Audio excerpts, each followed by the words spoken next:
Two, check, check, check.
Absolutely. Bueno, the chairs had tires on front. Maybe that's. Oh, yeah.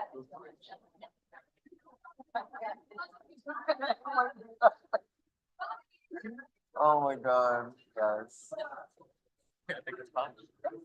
It's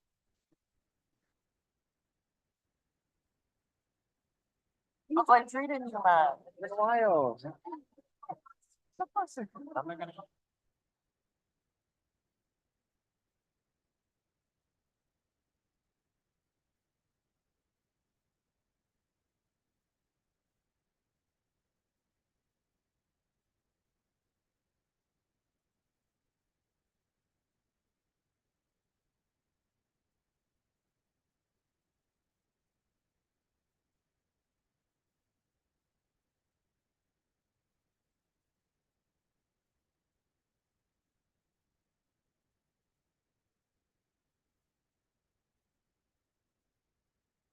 I'm about to graduate. I'm gonna finish it last semester, and I transferred to Oh, So right now, in terms of permit processes, you're in are the organized, you have. 12 Okay, months organized yeah. committee, That's perfect. and then a year in hospital. We put it up for some points, but. Just to give you a little bit of context, like, just so you know, like, I feel like what was something to do? And I was definitely like, my boss was like, oh, you know, you're gonna do this now, and I was like. So I forgot that part of the manual that I read. But you're in it, I'm in, you know. Yeah. Oh, Lorraine. So, Okay. for your. I was teaching environmental science major, yeah, You guys so, think it's, yeah, so it's not the environment. When you're like, you're an actual. Yeah.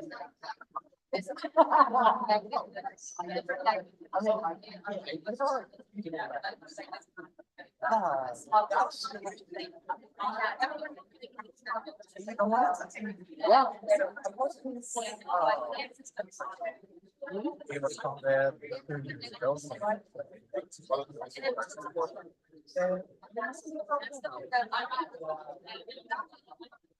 One of our.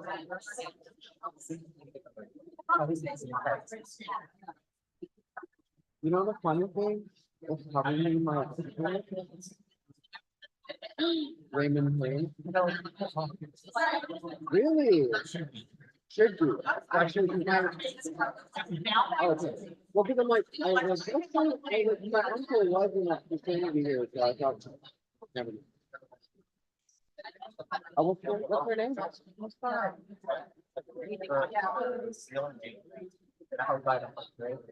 I mean, I think every day is something that is like. Oh, Beverly? Beverly what?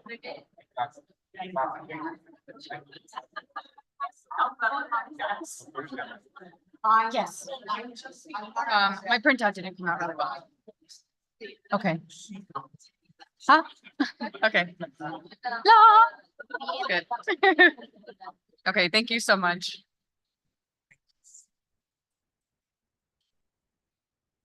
I should leave some statement.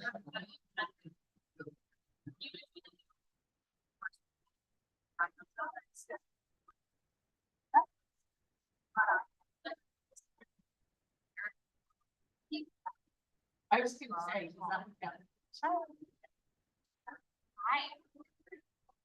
Okay, this is a picture that I found on.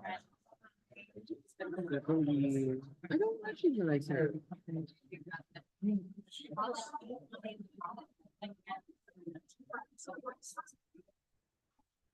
Actually. I mean, I could,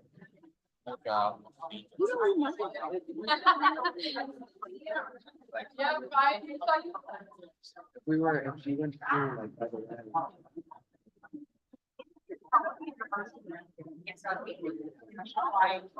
I went to school. In 2010, 2020. Like.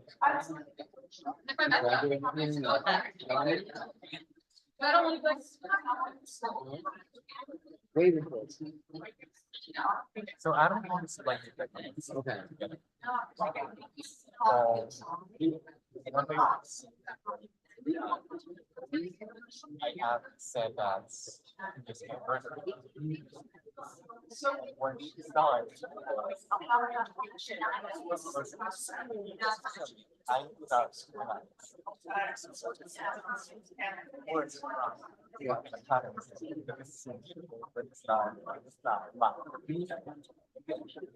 so I'm sure a lot of details.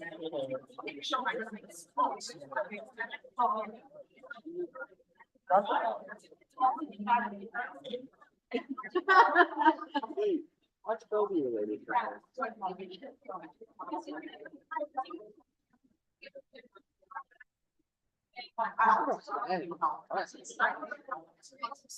Shouldn't be hard to know. I know. I'm like, and I wore a sweatshirt today.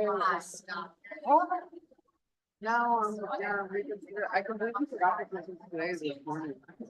I remember that.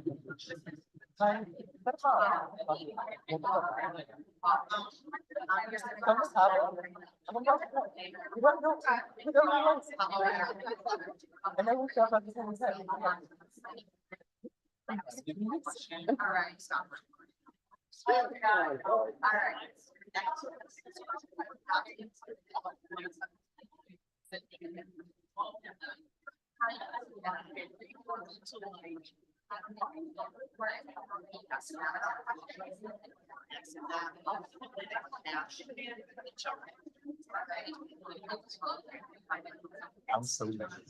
Yeah.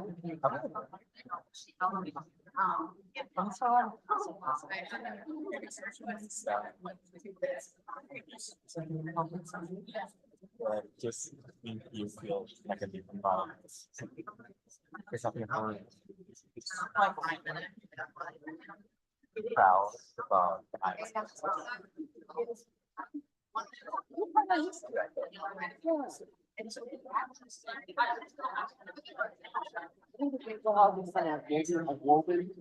I'm like, the as needed is kicking in.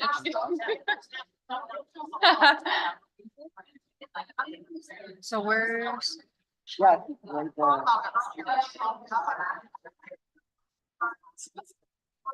oh, we're just waiting for Lorraine. I was like, where'd she go? Lorraine. No, totally fine if you're checking people in.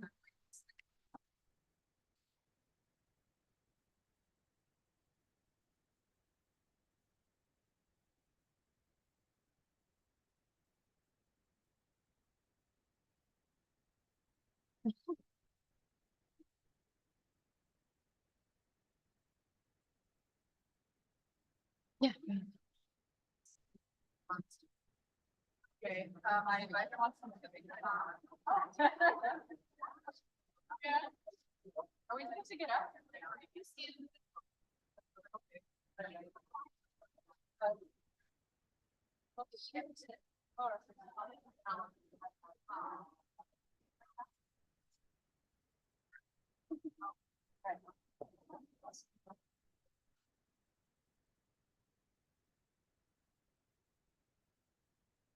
Am I good to go?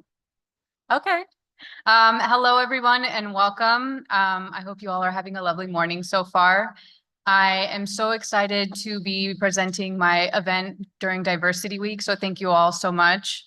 My name is Lena Pintor, and I'm a second-year Master's of Occupational Therapy graduate student. My event, Diversity and Health and Wellbeing, is an educational workshop that focuses on understanding the implications of cultural attitudes on mental health and well-being. So today I'll be joined by my panelist of participants, which include Clarkson staff and Clarkson students. They will be sharing today their diverse perspectives and experiences in relation to mental health. Before I begin, I do want to mention that our panelists are sharing their perspectives based on their lived experiences. And although they are representing the culture, that doesn't mean that they speak for it entirely. So you might not agree with what they have to say, but that's okay. Just be respectful of their perspectives. One more thing, behind the panelists, there's a QR code.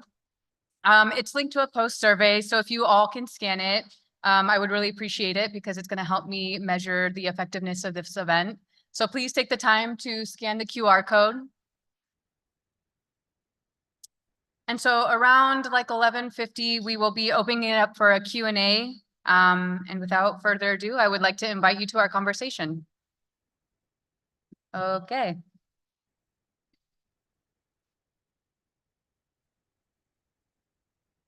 Hello.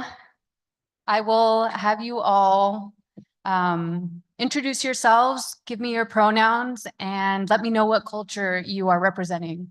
So I'll start with Lorraine. Hi. Oh,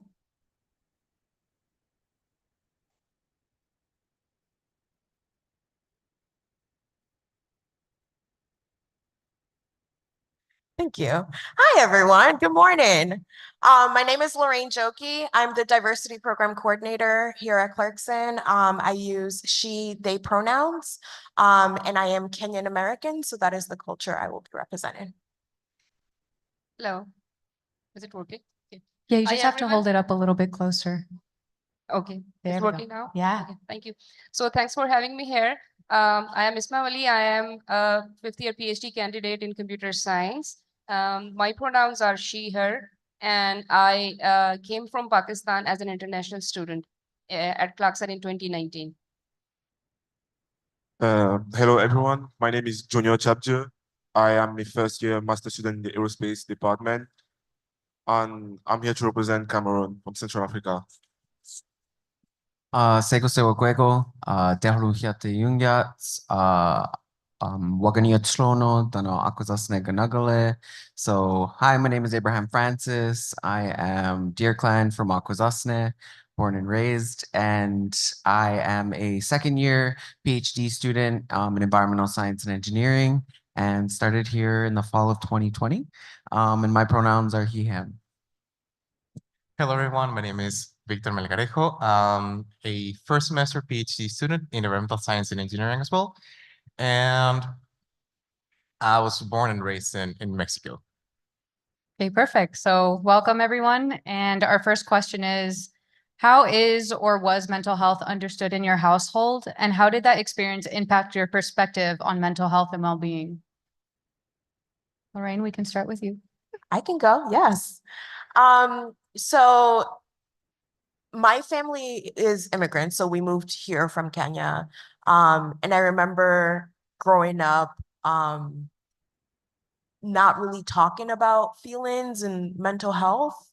And when I needed mental health, right? So that was like in high school. I remember having the conversation with my mom and my guidance counselor that like, hey, she needs to probably see a therapist.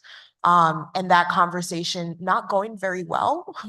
And then even seeing I did go ahead and see a therapist, but even when I did, my mom was like, you just need to pray about it. Like why would you see somebody about this? You're not crazy, right? So it was synonymous with needing severe hospitalization and not like regular maintenance that you would go see a doctor about, right? So it was really challenging getting my mom to understand that mental health is part of taking care of your general health. And it's really fascinating because she's a nurse, so she should know this, right? But the cultural part of it really kind of takes precedent. And especially when it's your child, it takes a much different tone of like, oh my God, maybe something is wrong with the way I'm parenting. So there were, I think, several layers to what was going on. And of course, as a high schooler, I wasn't privy to all of that. I wasn't able to decipher all of those things. But having advocates in my school who were like, no, this is something good. She should do this really, really helped. Yeah. Thank you so much. So the culture I came from is like the mental health is such a topic that is not considered as something to be discussed in households, or like let alone seeking some kind of therapy for it. So I don't know if I have gone through some mental illness or like something that I should seek consultation about, even from my parents or like someone in my society or some therapist or something, because I don't know, it wasn't discussed. So when I start growing up, having education and like starting to realize, okay, this is something that needs to be discussed. So even in my society, households, like most of the households, I should say, they don't discuss it as a normal thing or a normal healthcare topic. So, but like when I'm a mom of four, so I see my kids with a different perspective. I want them to talk about their problems. I want them to talk about any issue they are going through, especially when we moved from Pakistan to here. There was a big cultural difference. Like there were so many differences, like cultural difference and a language difference was one of the big differences. So but I know they had been gone through some cultural shocks, and maybe sometimes bullying from the students also, like their peers. So I always ask them to like, okay, if you are going through something, just come to me as your first point of contact. Maybe we might get some way out of it. So we didn't have like experience of going to the therapist or something, but like the difference I see as I compared my childhood in that society versus my kids' childhood in this society, I think it's a big difference. And then I see myself more aware of this thing, that like this mental health should be treated as normal like healthcare topics or something. Yeah. Thank you. So my parents are very logical people in the sense that they understand that if something bad happened to you, you're gonna be sad. Something will happen to you, you're gonna be happy and whatnot. But I feel like the like certain emotion like depression and anxiety and all that, they might not really get that. Personally, I'm the last born, so like growing up, I feel like I had the best childhood. Like I wasn't really sad, I wasn't really depressed or whatever. But my sister nowadays, when they talk to me about how they were raised and the trauma they had to go through because my parents were like trying how to like raise them, and I mean I was even a product, but like on them it was the first time. And now they talk to me, they're like, well, I had to talk to your mom about this, but it didn't work out because she doesn't understand. So I would say that in my household, my parents are able to understand feelings like being sad and all that, but to the extent of depression and all that, even their own depression, they don't really understand it. I guess maybe it's the culture and just or we just don't talk about it enough in the culture. Thank you. Yeah, I didn't really think mental health was a thing that we accessed as a people like growing up. I didn't access mental health until I went to college, and I literally got walked to the mental health office. And when I think about it, I also think like because I grew up in my grandmother was Catholic and we were Christian for a really long time, and it was like a give it to God kind of problem. Like you'll be okay. And a lot of it was around this like get tough. And I think that just like denied us our vulnerability to deal with our mental health issues. And we've seen the problems in our community, and as I've kind of grown older, I can see the kind of nuance that comes with it too, where we come from a smaller community and they're like, well, what if people find out that you have depression? And that could implicate your job opportunities and those kinds of like concerns around it, because it was sort of treated as like this big issue, like you were going to be in a bed and that's what real mental health problems look like, not kind of the maintenance part of it, and that we could work through some of the traumatic stuff that we've been through as a people. Because I think that's also a part of like the discussion that we didn't talk about, was sort of like this intergenerational trauma that we had in our community and ways that we could unpack that and grow from that instead of just re-replicating those. So I think there were a couple of things like we just didn't talk about it. And there was the cultural barriers that came with it, of like us being in our community and this fear that people would find out and there would be some implications for sharing. Yeah, so that was kind of what I grew up around. I think the narrative's changed a lot though. Like now the narrative within our community is very focused on our mental health and the mental health of our youth, and providing them tools to have discussions about this so they aren't ashamed to get help. And I really appreciate that. I see that change, and they're integrating culture into that process as well, and creating safe spaces. And I'm really appreciative of that work that's happened in our community, but I didn't grow up seeing that. So yeah, that's what my experience in my community's been like. Yeah, I really like how you bring up the factor of generations and how that differs and where we are today. I do feel like I'm seeing more of a shift with our younger generations and how we think about and talk about mental health in compared to older generations. So thank you. So, in my case, it changed over the years. When I was young, say 6, 7 years old, because my father was in the military, he would be first Mexican man, military. He would be more like the suck it up, we're out from that. Or they bullied you at school, fight him back. My mom, on the other hand, she was trying to be more understanding of the whole situation, trying to be, say, pretty much my at-home counselor. As years went by, I can refer to 2020 during the pandemic. Somebody in the household needed mental health, and everybody was supportive of that. So it was a really interesting experience for me to see how it flipped. I don't know if it was a pandemic, if it was something else that happened prior to that, if it was any other triggering factor.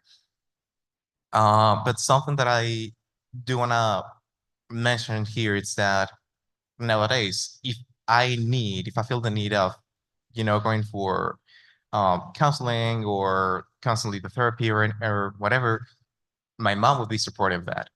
Me and my sister, we could tell my mom, like, hey, mom, would you consider this? She would consider mental health as an important part of her life. But although she would support it for us, she wouldn't do it for her. She would go to church.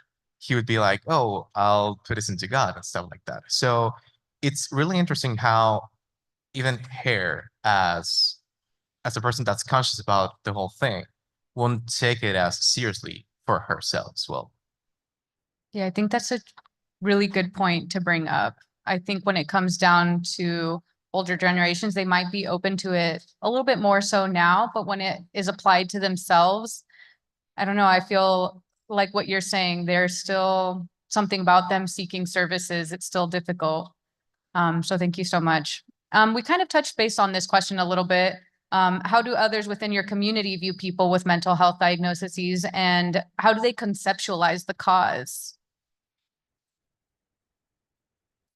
I think in the Kenyan community, especially growing up, it was very much seen like something is severely wrong with you, right? So it wasn't like just a regular conversation to just process things, which a lot of therapy can be, right? So it's just like my day went yada, yada, yada, yada. This is how I'm feeling about it. Like, okay, let's process, why am I feeling these things? And I think like what I've seen across my cousins is that we're a lot more open to those conversations. In Kenya, there's been a bigger shift to have those conversations because people are struggling, right? And especially after COVID, there was a lot of struggle of like people are economically facing hardships, like just life is hard. So what I've been seeing is a little bit more training for folks in college across Kenya, and having a little bit more of those services. So I think it's opening up a little bit, but I think the concept of mental health and therapy is still very much at the beginning stages of like understanding. Yeah, and I think it's a really good point that you bring up in terms of colleges, because even in conversations that I've had with students here that are international students, these are just not services that are provided within their college. And it is, we are shifting that paradigm, but we're just at the beginning of it in other places. So thank you for bringing that up. It also means that you have the privilege to go to college to Yeah. get that service, right? So people who are just like in the villages, just living their regular lives, this is probably not a conversation that they're having. These are not things that they're having brought up as like options. Yeah, definitely. Thank you for bringing that up. So in my society, so people with like seeking for mental health, or like people with diagnosed mental illnesses, they are like their families, even if their families are supportive to them, but they are like resistant to disclose it to the other community, because those are not considered as a normal things as other mental as other diseases. So their families or their close ones, like most of the time, I don't say always every time, but most of the time people used to not disclose it to the community, and even restrict the person with the diagnosis, like within a sphere like home or some kind of thing, that the person shouldn't interact with the community and face them. there are different reasons because it's not taken normally. People like consider the person crazy. Yeah. Or maybe giving advices to the family, okay, you should take him to this like mental health facility, or like they don't call it mental facility, like Mhm. most of the time it's called mental hospital or something. And Yeah. it's really like it's really not comfortable to the person itself or their family. So yeah, that's how they view it. And then it's, I mean, some communities, some people, but that's a very small portion of the community that definitely take it normal. But most of the communities, they are like, okay, not comfortable with it, disclosing it or discussing it openly or something. You mentioned how an individual with a mental health condition, they might be isolated from the community. Do you feel that is because people are in fear that they are dangerous? Probably that might be one case, like even if they are not dangerous. I have seen like few cases around my community, like these were not from family but some other acquaintances. So there was a person, I have seen the person like growing up like he was a normal person, and then when his family sent him to a bigger city for higher education, he couldn't cope up with that environment, and he started having like inferiority complex and like some other complexes too. Mhm. So his family thought that he got some kind of like he got crazy, and they started keeping him isolated. And then that's how his condition started getting worse and worse. And Yeah. now he is literally crazy. Unfortunately, the person is literally crazy. That's a like real story.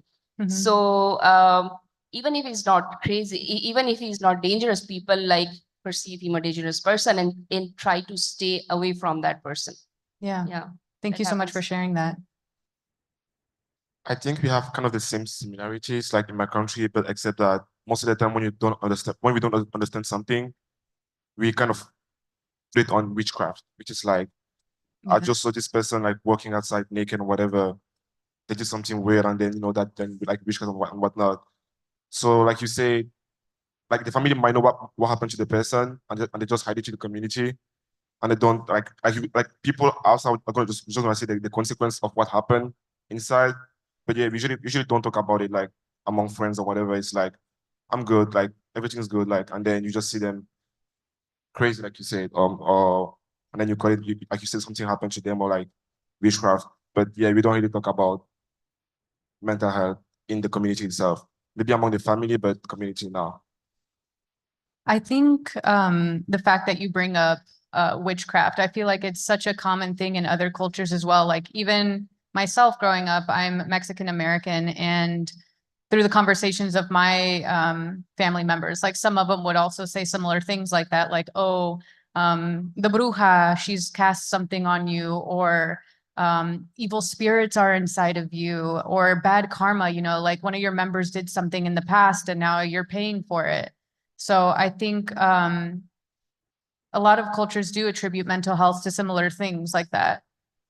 I mean, even like in some churches, they literally call like mental health like specific devil name. Like, okay, depression is a devil, sadness is a devil. Like it's not, for them it's not a feeling. For them it's like someone is in you and making you that way. Like they're trying to like make that get out of you by preying on you, which I think is very interesting. But I don't really know how. Well, but So it's kind of like a spirit is taking over you. like Yeah. the Like, spirit in you, like get it out, get it out. yeah. In my culture, we call it like nyorogeto. It's like you're being possessed, like it's not you. Yeah. I think it's really common among these things, witchcrafts and like spirits, and we call it jinns in our society. So if the person is being possessed by a jinn or something, Yeah. and then some cleric or some person tries to take that spirit out of the person. I think that's really common, and it's interesting to know that. Yeah. Yeah, we got bad medicine in ours. But like, I also don't want to deny like the importance of ceremony and spirit in the conversation about mental health too, because those are a part of the toolboxes that we can use to care for ourselves, right? Mhm. And and I think so, like I think sometimes unfortunately these can get sort of positioned in a way that you know, if they work for people, they work for people and taking care of themselves, and they should be supported. Yeah. At least as part of how I feel about it, because I know that for me, ceremony has been a really important part of creating balance with my own mental health, and that is one of those gifts from my culture. Now, how it's expressed in certain ways, you know, that depends on who I'm working with at the time.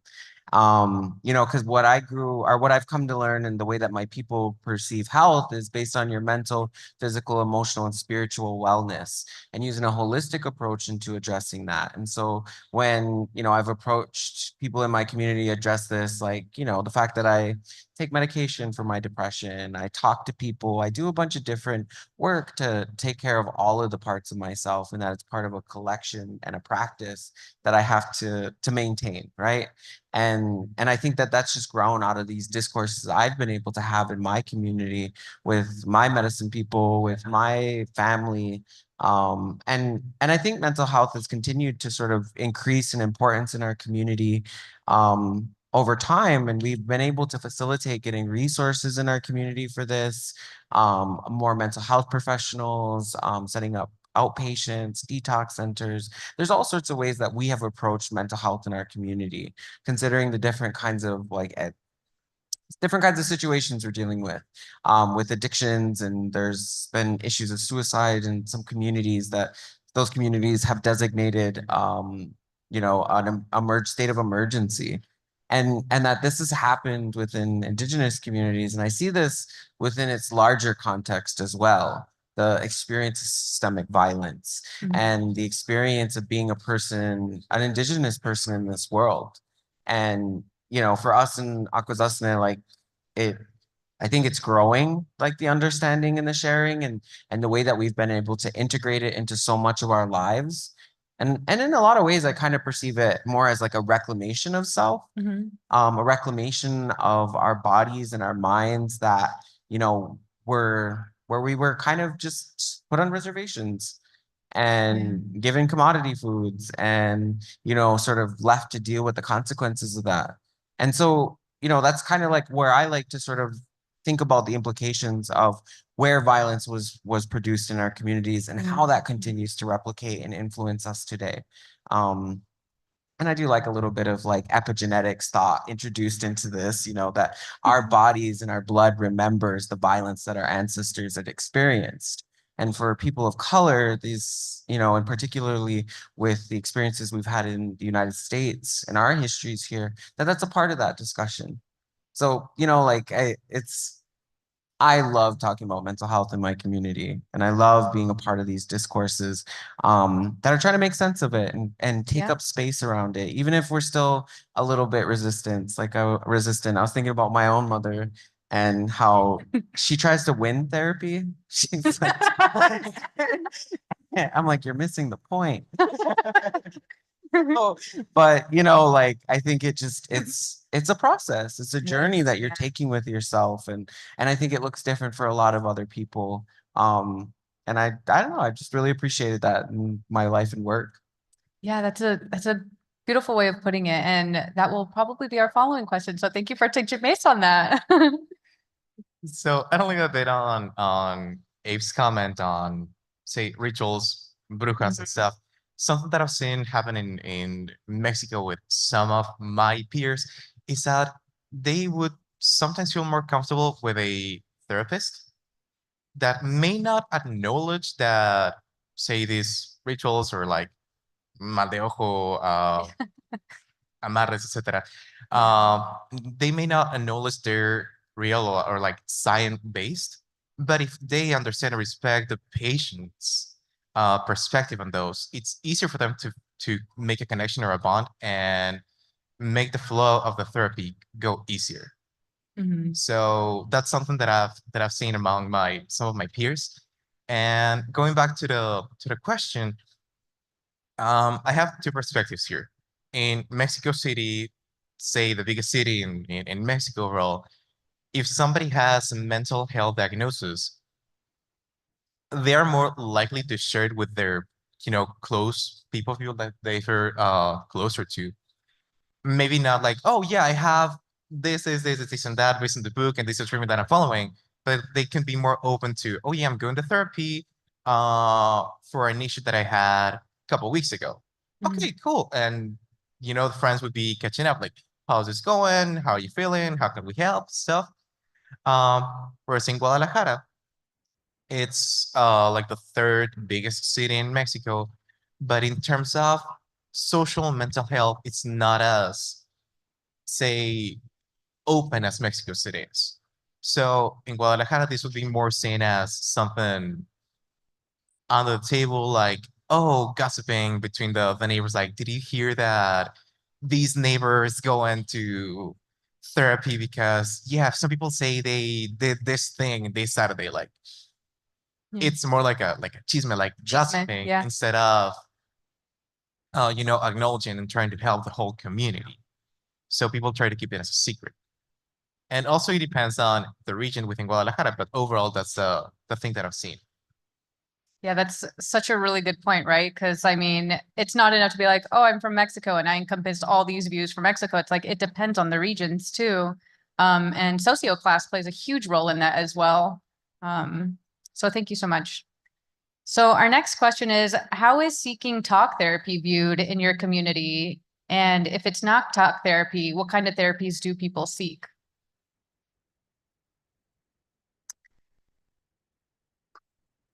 Not really any. That sounds terrible to say, but Oh, yeah. they don't really seek like talk therapy. At most, if it's like severe, then you'll go to like a mental hospital and you'll Yeah. probably like take medicine. But there's also a component of being scared that you're telling family secrets. Like you're talking about things that Things that are are internal. private to the Yeah. family outside. So I think that's a big barrier in the Kenyan community for talk therapy, right? Yeah. Because like, yes, you're talking about things that are personal to the family, Yeah. but you need to process them. And if you don't process them, then that trauma just keeps recycling going, and yeah. recycling and recycling, right?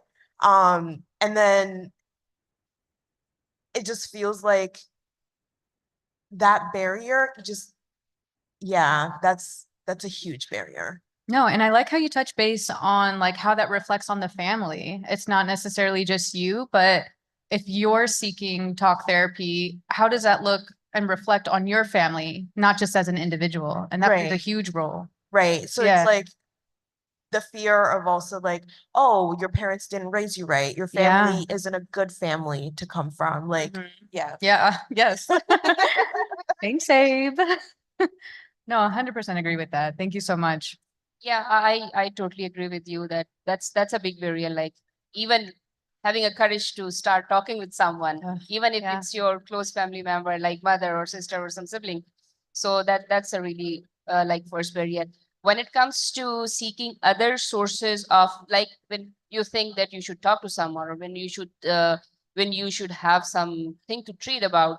So people, I think, go for some informal processes. Like that depends on where they like different regions.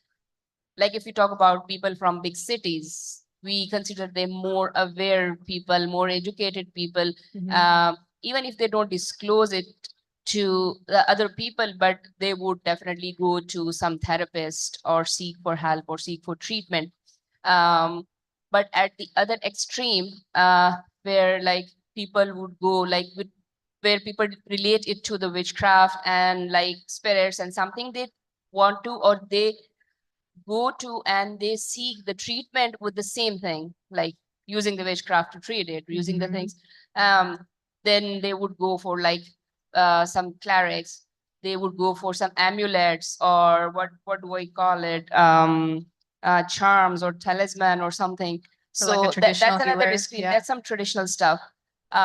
But in the midway, I would say people like, because most of the community is kind of religious, so they also try to, at some extent, they also try to treat it with some meditation and talking to God, and using some Quranic verses or something that might heal their like pain, or like the intensity of what is, I think, getting worse. So at some extent, I would also like talk to like to meditate if I don't feel very like high or very good. So that helps at some extent the meditation. But I think if the thing is not really related to like if it's going out of your control, I think that you should go for some therapist or like actual service provider that could treat it as a normal disease.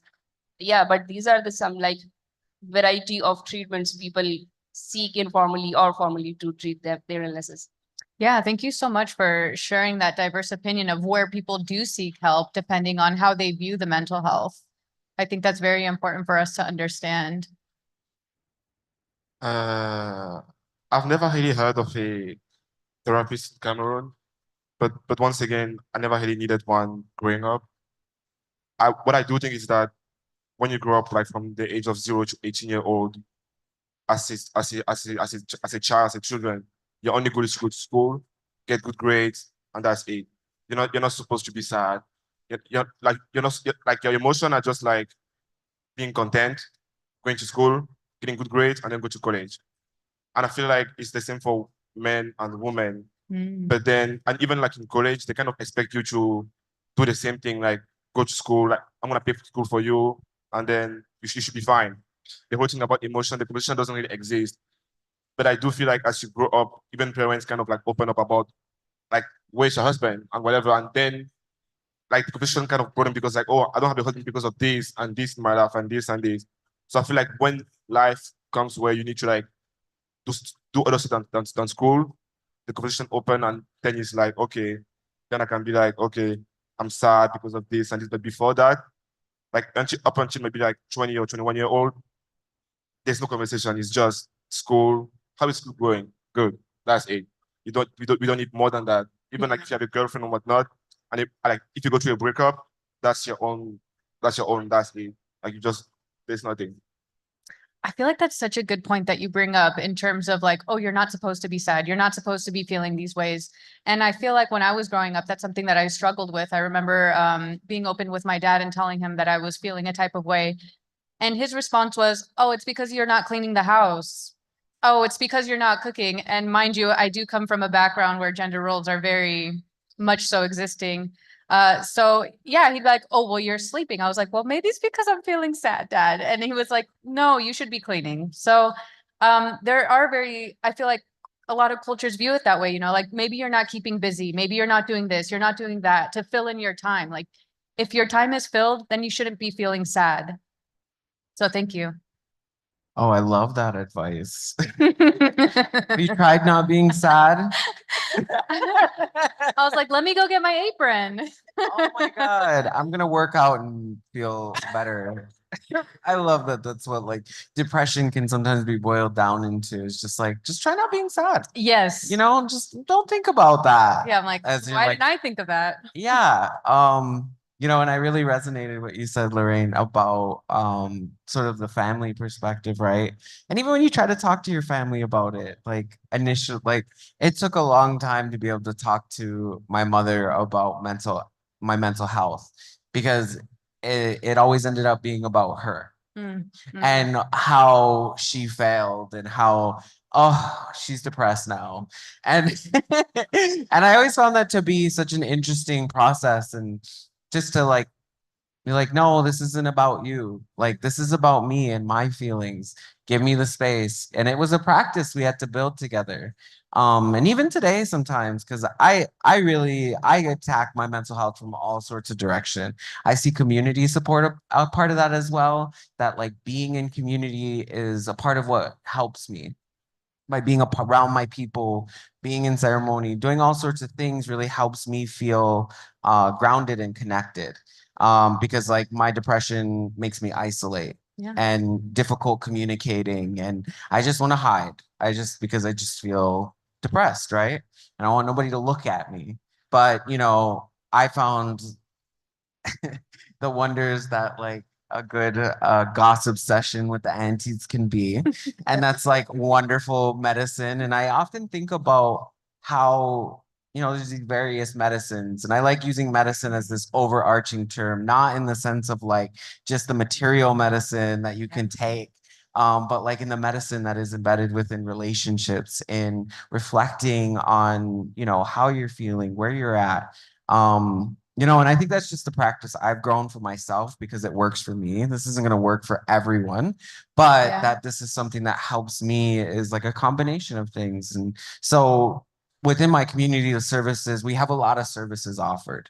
I don't know what the one with the light, but that's offered for post-traumatic stress disorder stuff, or and then there's just regular talk therapy, which I really enjoyed. I actually almost became a therapist. You would have been great. Yeah, I was like doing a program between Akwesasne and here, and I learned a lot about multicultural counseling and how important that is. Because I was afraid as well, like, how am I going to talk about what affects me with a therapist that can't understand the life I come from? And that was initially my struggle. Me and my therapist have been working together for a decade. She understands where I come from, like the struggle with traditional ideology and Christian ideology. Some of the ways I was raised and what I was raised around and what I was a recipient of, and some kinds of violences. She can contextualize that with me and help me move through it. And so, that's been a really powerful one. I don't think we have any resident psychologists in our community, but, I know within our community that if it does get to that level, they can refer people out. So I know that that's something that I am actually grateful for in my community, that we're able to do that, and that socioeconomic status doesn't end up being the thing that limits you from having access. And that's because we have, treaties with the governments, and health is a part of one of those obligations in exchange for our land, which, is a little bit like low. But I think that that's what I'm really grateful for, is that we have that community support within and around us. And we're also making sure that we're having those discussions in an expansive way that is articulated for us as Mohawks. So I think we're doing pretty well. Yes, yes. I love how you bring up community, because I feel like so often when we hear about mental health, we talk about self-care. And I feel like that really overshadows community care. Not everybody feels fulfilled when they're just seeing themselves as an individual and taking care of themselves. Like, they get more benefit out of their community to be in that. So thank you for bringing that up. Thank you. Well, I'm gonna say that in Mexico, what I've seen is that there may be like three main pillars about mental health overall, and how people seek mental health. One of them is, well, I would like to put this in like a holistic approach kind of thing. One of them is build your support network. Like, know the friends that you can count on, that you can call when you're like in need. There's that. In the other hand, you're gonna have people that acknowledge that they need help. And for example, they would call their support network, be like, hey, I'm having these issues. I don't want you to solve this for me, but do you know anybody? Do you know a psychologist, probably psychiatrist that I can reach out to, stuff like that? And that's kind of the way people would connect to talk therapy overall. And the third pillar would be, as I was referring, say going to the brujas, going to church, because maybe not a single one of them is going to help you with everything, but it's more like a holistic approach. And even so, when we talk about these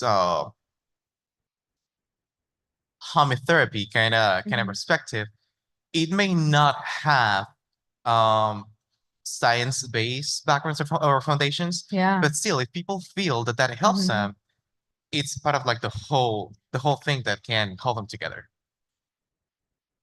I was gonna say, I feel like both of you guys have talked about the fact that sometimes just those ceremonies kind of like, the effect of those ceremonies, they might not be scientific, but they kind of like help people. So how much, like, for me, it kind of seems like a placebo effect. So how much the placebo effect might affect someone's mental health, in your opinion? I think about that a lot, because I think that oftentimes I don't know, the placebo effect can be used as like a red herring from something that is actually beneficial. Because I think that even the benefit of reshaping a relationship can be helpful when that's done through a cultural context. Like for instance, grief. The way that we deal with, and this has just hit me for some reason, but like grief in like this society that we live in within the United States is really difficult to understand that, like, you know, when someone passes away in your family, you get like 1 or 2 days off from work to go and deal with and do all of that. And you got like 1 day to grieve, and then you go back to work and you're supposed to be back at it normal, Yeah. right? Where within my culture, my community, we have 10 days of grief. And so people get 10 days to grieve the body that has passed on, and there's speeches that we give that recognizes our spirit and our connection to them, and creates this relationship that is not scientific, Mm. right? Mhm. And it constructs that. And I think that for me, if it makes me feel good and it makes like it helps people process these griefs, then I see it as beneficial. You know, but I also recognize too that there's limits to it. And if it doesn't help, if it's not helping address your mental health problem, then seeing a psychologist, because again, situating these within this capitalistic society that we live in, we're dealing with different kinds of circumstances. We're dealing with different kinds of draws on our bodies and implications from the environments that we're in. And so we have to tap into some of those. We have to be a part of that Western system, tap into those resources and address that. Because even the science behind mental health, our mental health drugs, isn't exactly fully clear either. Yeah. And you know, and I think that like looking at the practice of medicine is really important too, because some of the effectivenesses around these aren't as high as you think. And you know, I think some upwards of like, I don't know, even some of the placebo effects associated with that, like a 50 or 60% efficiency or effectiveness, is a pretty significant like statistic to be like looking at, you know, as a scientist, right? We're feeling our oats here. But you know, that's kind of the way that I try to look at it, and kind of bring a little bit of comfort to myself. Just because I think that the way that Western science can sometimes sort of exclude opportunities for innovation and actually finding something to address this issue may be lost by sort of wrapping it up in like, oh, it's just mysticism. Thank you. Yeah, that was absolutely beautiful. I'm so sorry. So I would definitely like agree with you what you said, like when someone passes and like how different communities like handle it, like the grief thing. So yeah, we have the same kind of tradition when someone passes, like maybe 7 to 10 days of grief, and they don't let the loved ones of the past person alone. And then most of the time, like for 7 to 10 days, they continuously stay with the person, try to ease their pain and try to talk to them and try to feed them or try to like distract them from like feeling so bad. And I think for some extent that helps a lot. Yeah. That's a kind of, I think I would relate it to a kind of talk therapy or someone like staying with someone that you feel comfortable, that you don't think much about the person that passed away or something. Yeah, that's really interesting. Yeah. Yeah, that was great. So we have 5 minutes. I'm having a hard time with picking what kind of question I want to ask because these conversations are just amazing. But if we can kind of somehow quickly answer, like, what are linguistical challenges that create barriers in understanding mental health in your community? I would say like okay, so my brain shifts, right? So because I'm Kenyan, right? I think about life through a Kenyan perspective, but I'm also American, so I also think about life through American perspective. And like, so I kind of go back and forth between the two worlds. And so right now I'm thinking about it in my American brain, right? There's a lot of different phrases, catchphrases, right? Like in the Black community in America, right? That you would use casually with your friends, with your family, whatever, right? So what I found is when I was in therapy and am in therapy, sometimes it's hard to communicate the thing that you're feeling and experiencing in a way that your therapist can understand. Yeah. And I found this especially during the pandemic. I had a white woman therapist, local person, and it was really challenging trying to explain the depth of what I was feeling, especially during George Floyd. And it felt a lot like I had to continuously teach. Yeah. And that was really exhausting. So personally, I only have Black women therapists because Mhm. that's what works for me. I'm paying for the service. It's what works for me. And I find it easier to communicate the things that I'm experiencing in a way that they're gonna pick up on the cultural cues that I'm dropping. Of like, okay, I get what you mean, but XYZ, let's try to look at it from this perspective. You know what I mean? Yeah, definitely. I feel like people get discouraged if they try to seek talk therapy and they can't relate to their therapist. And when it becomes a point where you feel like you're constantly educating, it is very exhausting and it doesn't seem to be beneficial at that point. Right. And I'm Yeah. paying to teach To you. teach, yeah, That's crazy. yeah, Not doing that. I agree with that. So I would say it as like as I said, people don't have like so much or a wide range of awareness about these mental health illnesses. So even when it comes to seeking the help, they are unable to translate it, even if they have the same language, but like due to like less awareness, they don't know how to translate it. Even if they know the okay, they know the terms anxiety, depression, or maybe some schizophrenia or other mental illnesses, but they might not be aware of like what are the exact symptoms that you could place yourself under anxiety, or you could place yourself under depression, or when to seek the provider, or what to tell them about, okay, what are you feeling. So I think these are like not having a particular awareness about the stuff, and like telling your provider what are you looking for. I think that's a, even if you even if you belong to a same society, that's a big barrier that keeps someone from seeking the advice or like the cure. Second thing is like the shame. Mm. What if it I have some secret, or what if I feel something, I feel bad and I need some consultation, and I tell the person, okay, then it's gone disclosed. What should I do? That people might know about me, and how will I survive in the community or something? So this is one of the barriers. And when it comes to like communicating it with in another society that is totally different from your community, I think things get even at a different stage. Like maybe sometimes it might be a language, like actual language barrier too, that you are unable to communicate. Mhm. Yeah. So my first language is French. So the first time I actually experienced stress was when I came to the United States. So I tend to, for some reason, put together bad. I mean, I would say I'm happier when I speak French. Like I start to smile, I'm happier, and whatnot. So I believe it's because most of the either I've experienced or I've learned about most of those mental health like diseases, it was in English. So I feel like for some reason in my brain there's like this connection between, okay, I'm gonna speak English again. I have a headache. I'm tired. Mhm. So I do feel like for some reason my brain did like a connection between the language of like French is a happy language, English is like Mhm. that's all I have to say. Thank you.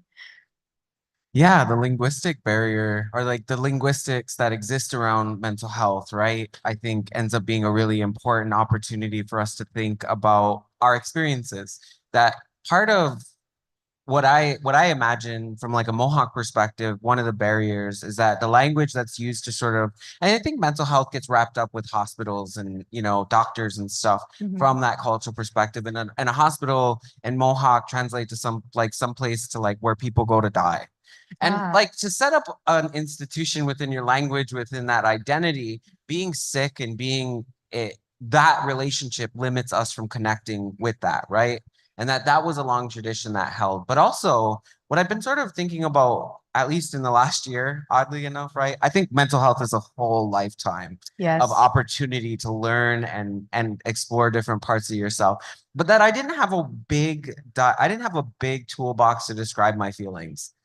You know, like it was like happy, sad, you know, but that there's so many different ways that you can describe how you're feeling in these really nuanced ways. So having a language to do that, and also destigmatizing the language that we use around mental health, I think is a really important opportunity. Because it wasn't that long ago that like you could be put in a mental institution for there was like really weird low Yes. requirements to end up in a mental institution. Mhm. Like hysteria, which like if you look at the ideology just means like a crazy uterus. And isn't that wild?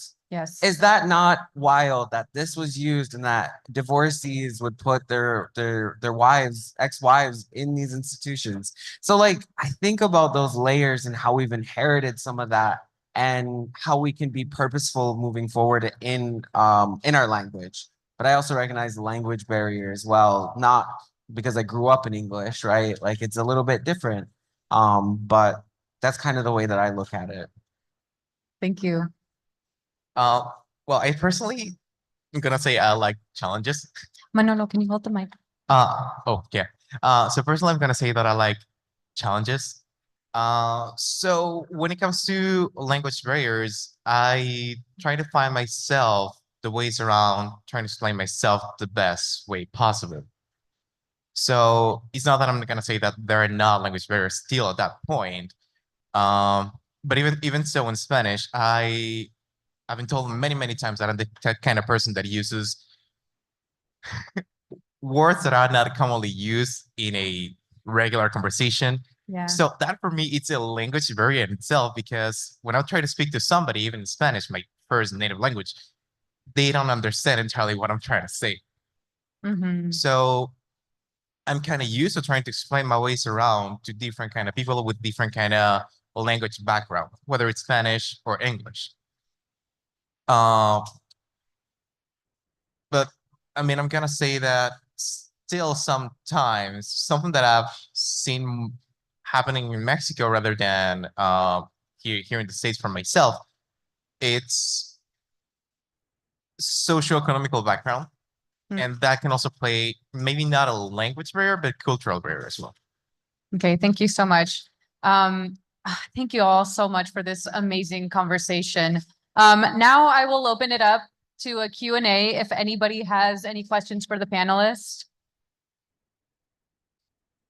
¿Qué pasó? Sure. Anyone? Like, I can keep asking questions.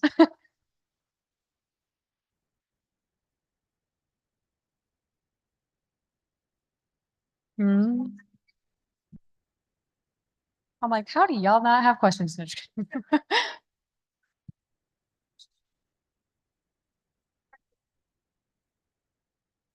All right.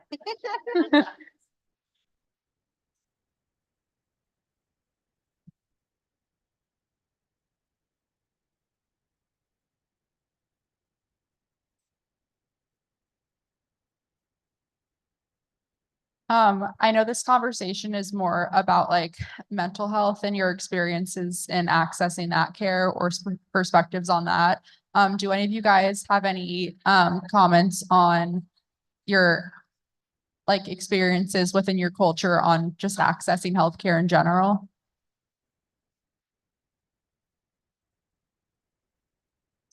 Yeah, I can take that one. I feel like it's been challenging finding practitioners who will hear me when I say, like, I have a problem, right? So, a story that I tell my friends is, there was a time I was literally in a depressive episode, but I'd also just had a Depo shot, right? And I'd been bleeding for 3 months straight, nonstop. That is not supposed to happen, right? You're not supposed to, Depo is supposed to stop your period, not then just make you have a period for a really long time. So I went to urgent care and the practitioner there was like, that was the response. And I'm like, that makes no sense. So then in that moment, I had to sit there, put my depressive episode aside so I can advocate for myself. And I find myself having a lot of these moments where I have to be the advocate for myself to explain, like, hey, this is what I'm experiencing. You're not hearing me. I need a different practitioner. Get me someone else Mm. who will hear me. And the next practitioner did hear me and was like, okay, let's do XYZ. This is how we'll deal with it. And then booked me to see an OB, right? I shouldn't have to do that. Yeah. I should be heard the first time I say it, right? And I should be believed the first time I say it. So a lot of times if I'm feeling pain, and this happens to a lot of Black women, right? We're not believed. We're like, oh, are you sure you're feeling pain? But I've heard Black women can feel more pain and not really feel it. You know, so there are like a lot of misconceptions, especially around Black women and the way we experience our bodies, right? And so the challenging thing is, regardless of my race, right? Everybody should be heard and believed. You're the one living in your body. How can you tell me I'm not feeling something and experiencing something when you don't live in my body 24/7? I am the expert in my body. You might have a doctorate, an MD, whatever, but I am an expert in my body and what is normal and not normal for my body. Thank you so much for sharing that. Great question, by the way. Shy. Is that really loud? Okay. So it's obviously important to have these open dialogues and allow people to feel comfortable to talk about their mental health and seek the help that they need. But at what point do we become aware that it can become sensationalized? Like we see on TikToks, people talking about certain symptoms and essentially diagnosing everybody with ADHD. So what's your take on that? Well, I think that my thoughts on that is that I think that people struggle with in various ways with mental health in this more expansive way. And it's not a negative thing, right? I like to think of things in continuums, particularly like as a queer person, I like to introduce queer theory into a lot of work that I do, and contextualizing how I see the connections between like, ADD and what even is normal. What if we all do have ADD? How exciting would that be? And I think that there's like this aversion towards, getting diagnosed or caring for yourself that sometimes can be undermined in that process. I do recognize that there is like a sensationalization aspect of it, but I also don't want that sensationalization to take away from the people that need help, because sometimes the biggest barrier and to like accessing care is yourself. You gaslighting yourself into thinking that you're okay and that you're fine and this is just normal and you're just sad and everybody gets sad. So why should you go seek out special treatment for your depression? And I think that like by destigmatizing the space and this landscape of allowing people the opportunity to imagine and be in their bodies, and why is this harder for me? Why is this more difficult for me? And go and get help with it, and whether it be different kinds of like resources or strategies. Like, I don't think medication needs to be the first way to address things, but I think that we as a society struggle more with mental health than is ever going to, or is actually recognized. That's kind of the way that I think about it, but I do love the TikTok videos that convince me I have ADD and autism. And you know what? If I do, I do. I'm like, Own it. I've managed to make it this far in life and do what I do. So I think that destigmatizing those spaces is really important as well, because those shouldn't hold you back from opportunities either. That's at least the way that I kind of think about it.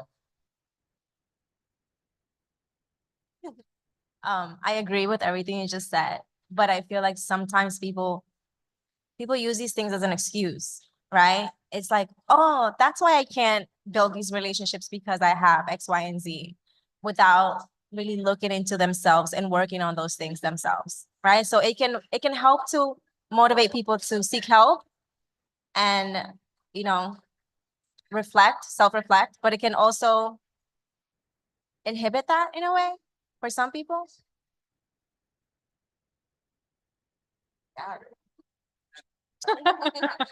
So from how I see this is that regardless or not, they have the TikToks available, they see and they self-diagnose themselves as they shouldn't. People are gonna decide in the end whether they see the TikTok or not to seek for therapy. So it doesn't matter if they want to use that as an excuse. If they're not gonna change with or without therapy, they're not gonna change. And sometimes you don't change until you're ready. Yes. Yes. I love this question because I think it's something that plagues so many people is like, where do you draw the line in the sand, right? Like you can lead a horse to water, you can't force them to drink. And at what point do you kind of like step away from that, right? I don't know. And I think that does become a personal thing. Like I've had experience as a manager and dealing with you know, with my own mental health and then also some of the challenges that people would confront in their lives and do my best to help align them with supports and whatever and you know as my role. But at some point there's also this like infrastructure that exists around me that I'm accountable, and at what point do we draw the line in the sand for like people to take care of it or to get help to address it so they're not continuing to proliferate like these habits that are detrimental to performance, right? But then I kind of come back to this like capitalism aspect of it, where I'm like, oh, so is my body only worth anything if it's constantly producing, right? My body's need and desire for rest is, I've been recontextualizing it lately because rest shouldn't be a reward, rest should be a given. It's a right to be living in a rested body, and that like exhaustion should not be something that becomes normal to us. And I know like that's like diverting a bit from what you were talking about, but I've been trying to sort of think about these things and what's going on. And the one time that I think it could be kind of difficult to address is when it becomes a tool of violence. And I think that's what I'm kind of getting at is like these, as if it's recontextualized in a way that it ends up getting used violently against you. And I think this ends up sort of interacting and intersectionality ends up being beneficial to this discussion on how does race intersect with this? How does socioeconomic status intersect with this? And, you know, and I think these become really informative components of how we can look at something. Yeah, because I don't know. That's kind of where I'm at with it. I definitely have some old like personal given thoughts like around it where I save space for some people and some people I'm like, you go to your people and they'll take care of you. That's not for me. Yeah. But that's kind of the way that I make sense of it is boundaries. Thank you so much. Anyone else?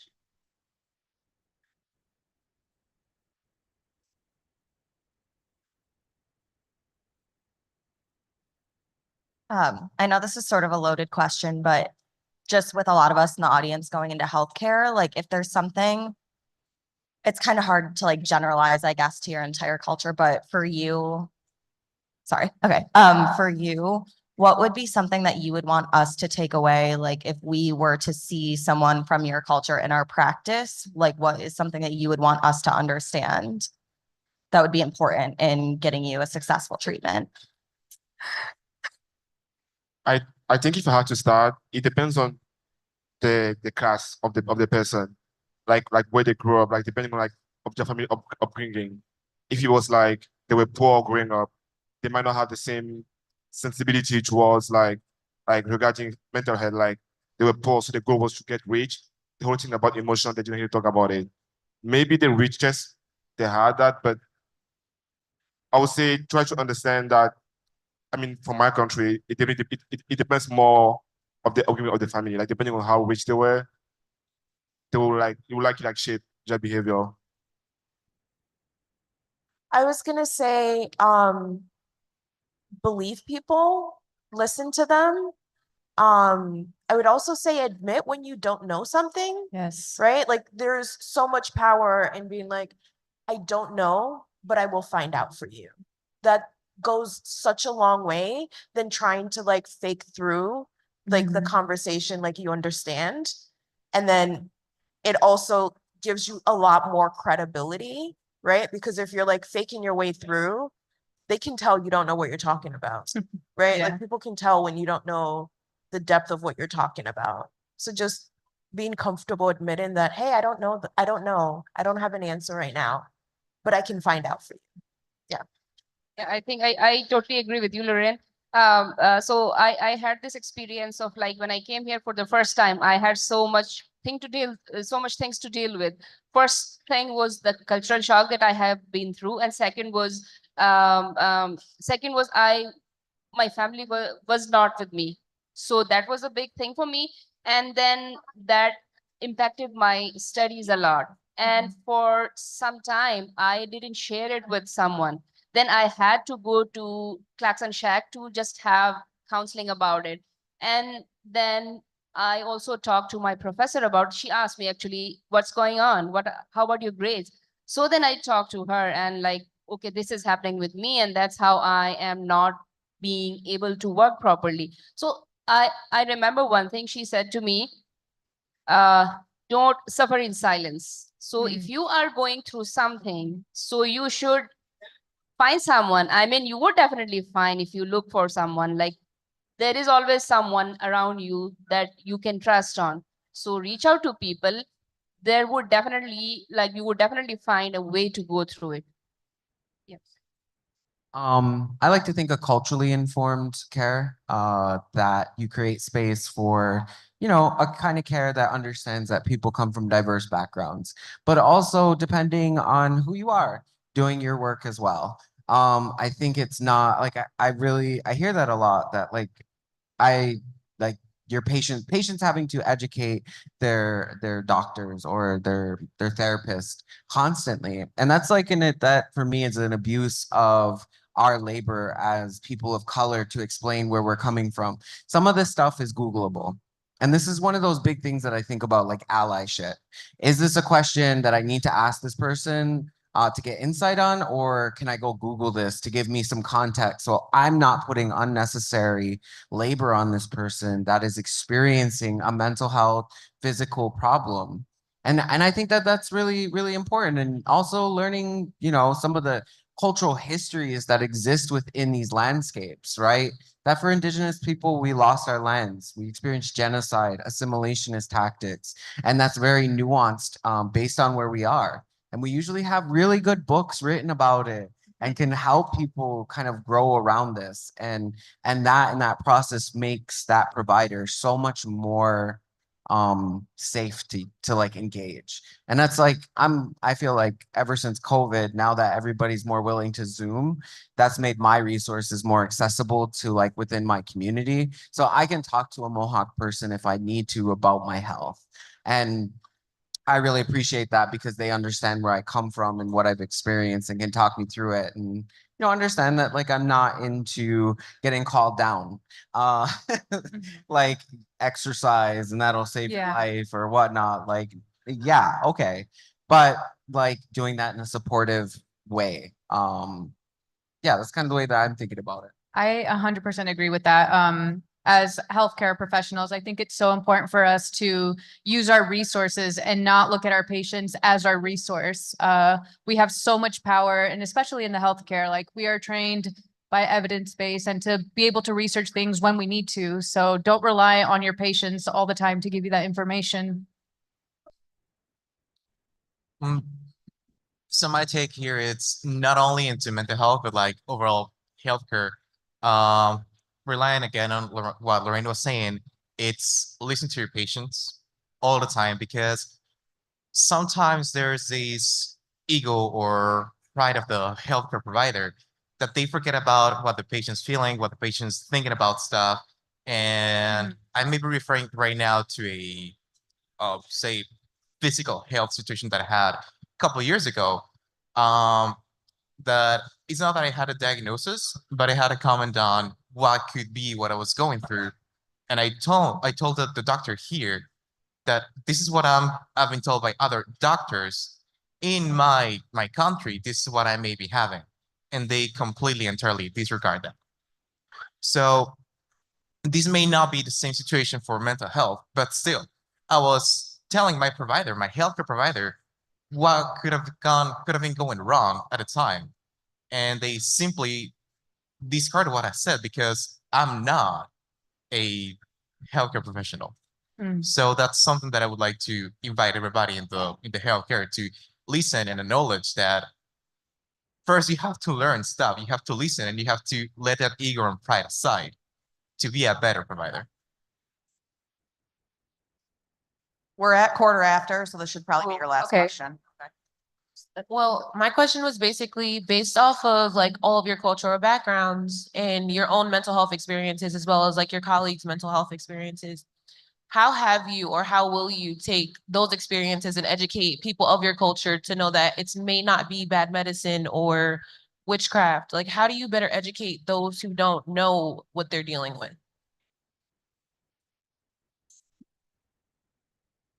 I have conversations. I love talking to people about mental health, about how they're taking care of themselves, how they're taking care of each other in a community sense.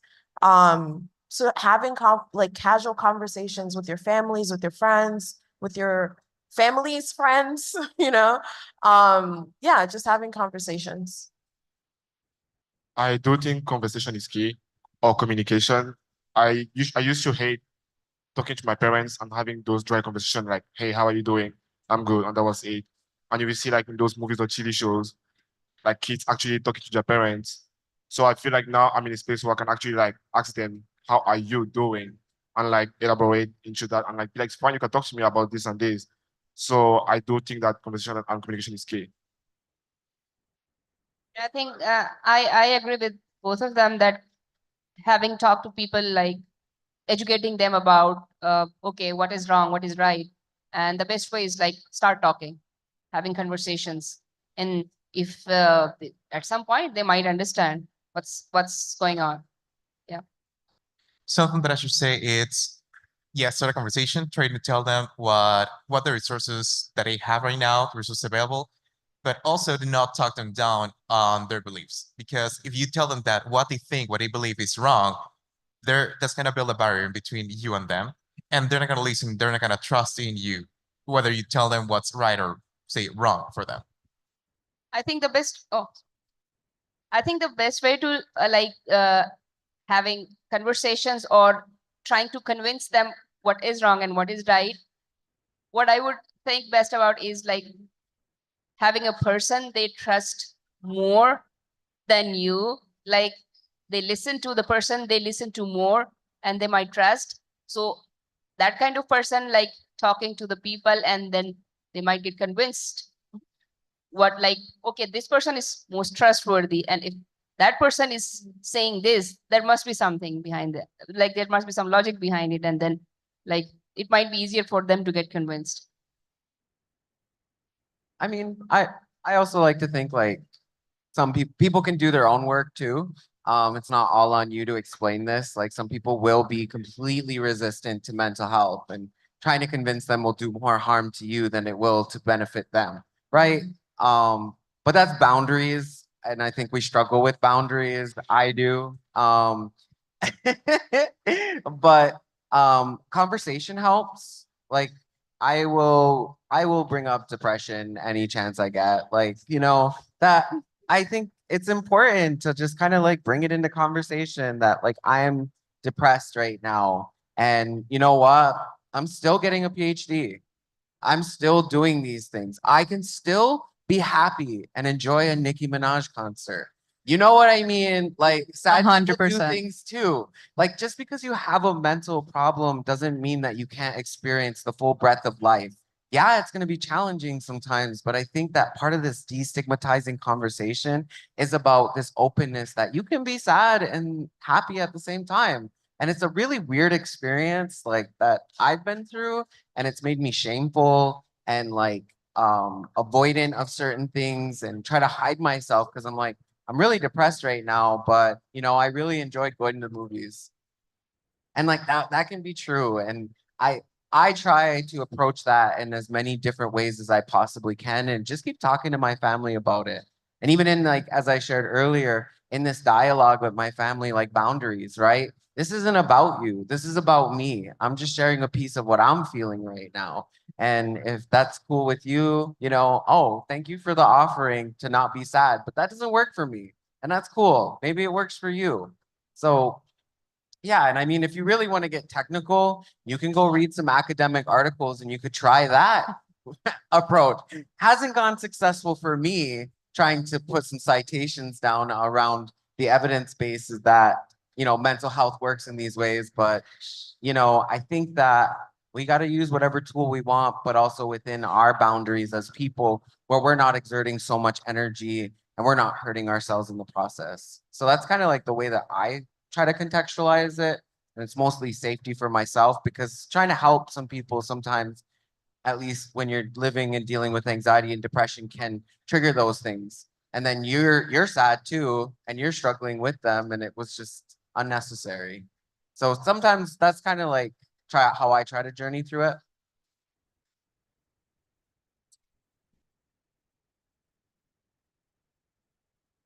All right, thank you all so much.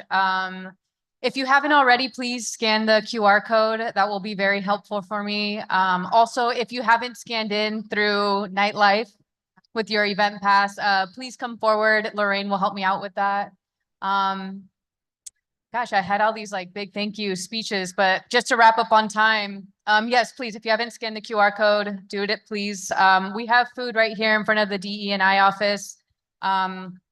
First and foremost, I'd like to thank my advisor on the project, Dr. Graveline. Thank you so much for everything. You've been such an inspiration. And sorry if I've given you headaches on the way. I'd like to thank the DE&I office for partnering with me on this collaboration. You guys have been so amazing and very generous.